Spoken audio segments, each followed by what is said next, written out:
जय हिंद दोस्तों। India alliance की तरफ से कांग्रेस के राष्ट्रीय अध्यक्ष मल्लिकार्जुन खड़गे ने दावा किया है कि इस बार इंडिया अलायंस 295 सीटों पर जीत हासिल करेगी। लेकिन कैसे? यही कांग्रेस 2019 में 429 लोकसभा सीटों पर चुनाव लड़ती है और जीत हासिल करते हैं मात्र 52 सीटों पर, और अब की बार यही कांग्रेस मात्र 328 सीटों पर चुनाव लड़ रही है। तो आप समझ सकते हैं कि अब की बार कांग्रेस को कितनी सीटें मिलेंगी और पूरे इंडिया अलायंस को कितनी सीटें मिलेंगी। जबकि इस बार रवीश कुमार ने भी ये दावा किया है कि इंडिया अलायंस इस बार भी विपक्ष ही रहेगा और नरेंद्र मोदी की सरकार इस बार तीसरी बार भी नरेंद्र मोदी की सरकार बनने जा रही है।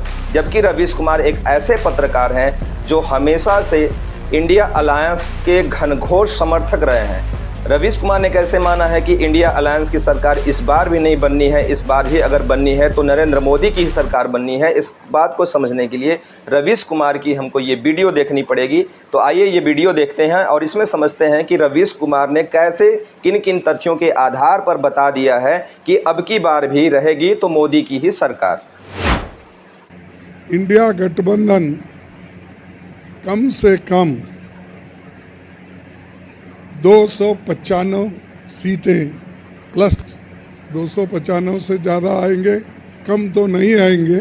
4 जून को पता चलेगा कि 295 सीटों का आंकड़ा सच्चाई के कितना करीब था। मगर यह बात भी नोट करने लायक है कि इस चुनाव में विपक्ष उम्मीद कर रहा है। अभी तक के 2 चुनाव में विपक्ष ने उम्मीद खो दी थी। यह इस चुनाव की बड़ी जीत में से एक है। दरअसल 2024 के चुनाव की कई जीत है, उसे अनदेखा नहीं करना चाहिए। विपक्ष ने इस चुनाव में एक बहुत मुश्किल लड़ाई लड़ी है। शुरू में लग रहा था कि विपक्ष हताश है, लड़ भी नहीं पाएगा, सब किसी को जेल में डाल दिया जाएगा। विपक्ष का मजाक उड़ाना बहुत आसान है, लेकिन बिना विपक्ष के कोई भी लोकतंत्र नहीं रह जाता। हर किसी को लगता था कि कुछ भी हो जाए विपक्ष एकजुट नहीं होगा, लेकिन विपक्ष ने इस असंभव को संभव कर दिखाया। भले ही नरेंद्र मोदी की जीत के दावे किए जा रहे हैं, मगर उनके पाले का गठबंधन इस चुनाव में बिखर गया। पुराने साथी नजर नहीं आए। अपने ही पुराने सहयोगियों को तोड़ ताड़ कर बीजेपी का गठबंधन बना है। इस चुनाव में बैलेट पेपर को लेकर कई जगहों से शिकायतें आई। तो देखा आपने लापरवाही का नतीजा। रवीश कुमार जी आरोप लगाने में इतने माहिर हैं और इतने आदी हो चुके हैं कि वो भूल गए हैं कि अब जो चुनाव होते हैं वो ईवीएम मशीन से होते हैं, न कि बैलेट पेपर से। और ये आरोप लगा रहे हैं कि तमाम जगहों से बैलेट पेपर को भी लेकर के शिकायतें आई। जबकि उनको याद दिलाना चाहूँगा और उनकी टीम से भी आग्रह करना चाहूँगा कि जो उनकी वीडियो की एडिटिंग होती है तो उस पर थोड़ा सा ध्यान दिया जाए कि वीडियो को एडिटिंग करते समय जब कोई ऐसे पार्ट्स होते हैं तो उनको कट कर दिया जाना चाहिए। आज मतदान समाप्त हो गया। 7वें चरण के मतदान पर गर्मी भारी पड़ गई या लोगों का उत्साह ही ठंडा पड़ गया। उत्तर प्रदेश की 13 लोकसभा सीटों पर शाम 5 बजे तक 54% मतदान हुआ। आखिर उत्तर प्रदेश में मतदान को लेकर ज्यादातर चरणों में उत्साह क्यों नहीं बन पाया? बलिया में शाम 5 बजे तक 51% भी मतदान नहीं हो सका। तेज गर्मी और लू के कारण बलिया की ये खाली सड़कें बता रही हैं कि लोग वोट देने नहीं निकले। शहर की सड़कों पर सन्नाटा पसरा हुआ था। पैदल चलने वाले इक्का दुक्का नजर आए, लेकिन सड़क पर कारें भी नहीं थी। पता चल रहा था कि गर्मी ने घरों पर ताले लगा दिए हैं। मतदान केंद्रों पर भी सुबह के वक्त चहल पहल देखी गई, लेकिन कई जगहों पर मामला ठंडा दिखा। बलिया के एक मतदान केंद्र पर वोट देने गए वृद्ध व्यक्ति की मौत हो गई। मतदान से एक दिन पहले खबर आई कि यूपी और बिहार में गर्मी के कारण 25 लोगों की मौत हो गई। ये सब मतदान की प्रक्रिया से जुड़े हुए लोग हैं। इतनी तैयारी और इंतजार के बाद मतदान केंद्रों का हाल बता रहा है कि 7 चरणों में मतदान कराने का फैसला कितना गलत था। गोरखपुर में 5 बजे तक 52.5% ही मतदान हुआ। वाराणसी में भी मतदान समाप्त हो गया। 2019 में भी बनारस में कोई अप्रत्याशित मतदान नहीं हुआ। करीब 55% ही मतदान हुआ था। बनारस में भी दोपहर 3 बजे तक मतदान 48% के आसपास रहा, लेकिन 5 बजे तक बहुत बदलाव नहीं आया। 55% से भी कम मतदान रहा। यहाँ के मतदान केंद्रों में वोटरों की लाइन देखकर नहीं लगा कि गर्मी के कारण लोग वोट डालने नहीं आ रहे हैं।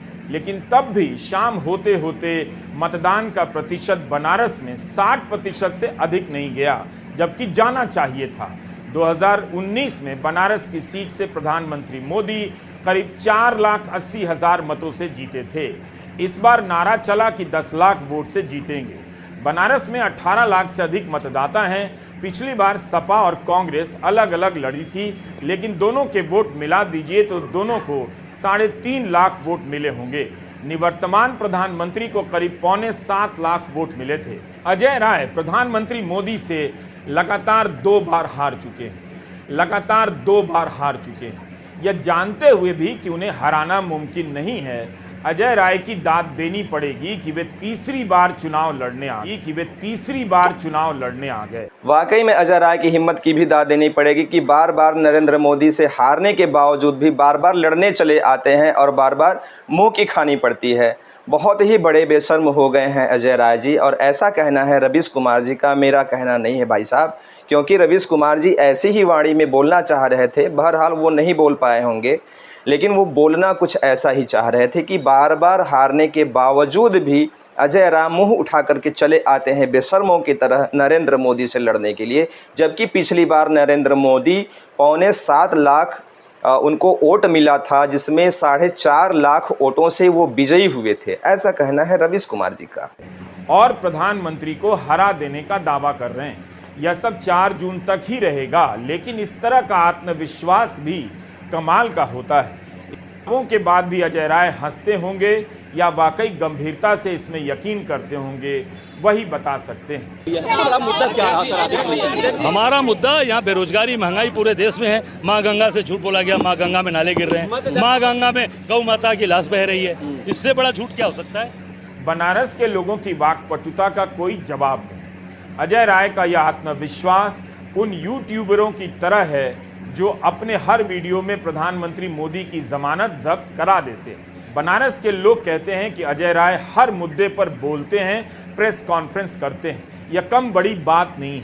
अब हम आपसे कुछ और कहना चाहते हैं। भारतीय पत्रकारिता फटीचर हो चुकी। इससे अधिक पतन क्या हो सकता है? एग्जिट पोल में बीजेपी की जीत के दावे किए जाने लगे हैं, तब भी हमने कोई दावा नहीं किया। हम आपको बता दें कि 4 जून को हम आराम करेंगे। अगर लगा और बना सका तो वीडियो बनाने का प्रयास जरूर करेंगे। हर चीज मैं ही करूं ये बिल्कुल जरूरी नहीं।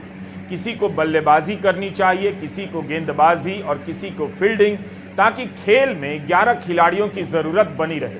काउंटिंग का प्रसारण लाइव करने की हमारी क्षमता नहीं है। अच्छा हुआ कि सुबह सुबह तैयार होकर, टाई लगाकर, नई कमीज खरीदकर दफ्तर जाने का क्रम टूट। तो जैसा कि आप सभी ने रवीश कुमार जी का वीडियो देखा, उनका पूरा का पूरा विश्लेषण को सुना, समझा, लेकिन कहीं भी उनके पूरे वीडियो में, उनके पूरे विश्लेषण में ये देखने को नहीं मिला कि विपक्ष सरकार बनाते हुए नज़र आ रही है या नरेंद्र मोदी सरकार के खिलाफ कोई इतनी बड़ी बगावत है जिससे सरकार गिर जाए या सरकार न बन पाए। उनके मुंह में से हमेशा जो है विपक्ष के लिए हमेशा विपक्ष ही निकला, कभी ये नहीं निकला कि विपक्ष इस बार सरकार बनाने जा रही है। जब भी उनके मुंह से निकला तो विपक्ष के लिए विपक्ष ही निकला। इंडिया गठबंधन के लिए विपक्ष शब्द का ही प्रयोग रवीश कुमार जी ने अपने शब्दों में किया, और नरेंद्र मोदी की जब भी बातें आई उन्होंने स्पष्ट कर दिया कि वाराणसी में पिछली बार 6.25 लाख नरेंद्र मोदी को वोट मिला था और 55% वहाँ पर वोट प्रतिशत था। जो वोट वहाँ पर पड़ा था पिछली बार 55% पड़ा था, और अब की बार लगभग 6 बजते बजते 60% वोट पड़ चुका था वाराणसी में। चूँकि वाराणसी में इंडिया अलायंस की सीट पर अजय राय वहाँ से चुनाव लड़ रहे हैं, जो पिछली बार भी नरेंद्र मोदी के खिलाफ वहां से लड़े थे और हार का मुंह देखना पड़ा था उनको। उसके पहले भी उन्होंने नरेंद्र मोदी के खिलाफ वाराणसी से चुनाव लड़ा था, उस बार भी उनको मुंह की खानी पड़ी थी, हार का सामना उनको करना पड़ा था। जिस पर रवीश कुमार जी ये कह रहे हैं कि बार बार हारने के बावजूद भी अजय राय मुंह उठा करके चले आते हैं। कितना बड़ा कलेजा है उनका मानना पड़ेगा। तो ये सब तमाम चीज़ें हैं। बहरहाल रवीश कुमार के इस पूरे वीडियो में, पूरे विश्लेषण में कहीं भी हमको ये देखने को नहीं मिला कि नरेंद्र मोदी की अब की बार सरकार नहीं बन रही है, बल्कि ये देखने को और समझने को मिला कि इस बार भी तीसरी बार नरेंद्र मोदी की सरकार बनने जा रही है देश में, और इंडिया अलायंस विपक्ष ही रहेगा। बहरहाल ये हमारा कंटेंट आपको जैसा भी लगा हो, कंटेंट के ऊपर आपकी जो भी प्रतिक्रिया हो वो हमें ज़रूर बताने का कष्ट करिएगा। अगर हमारा कंटेंट आपको अच्छा लगा हो तो लाइक करें और वीडियो को सब्सक्राइब करें। बहुत बहुत धन्यवाद। जय हिंद।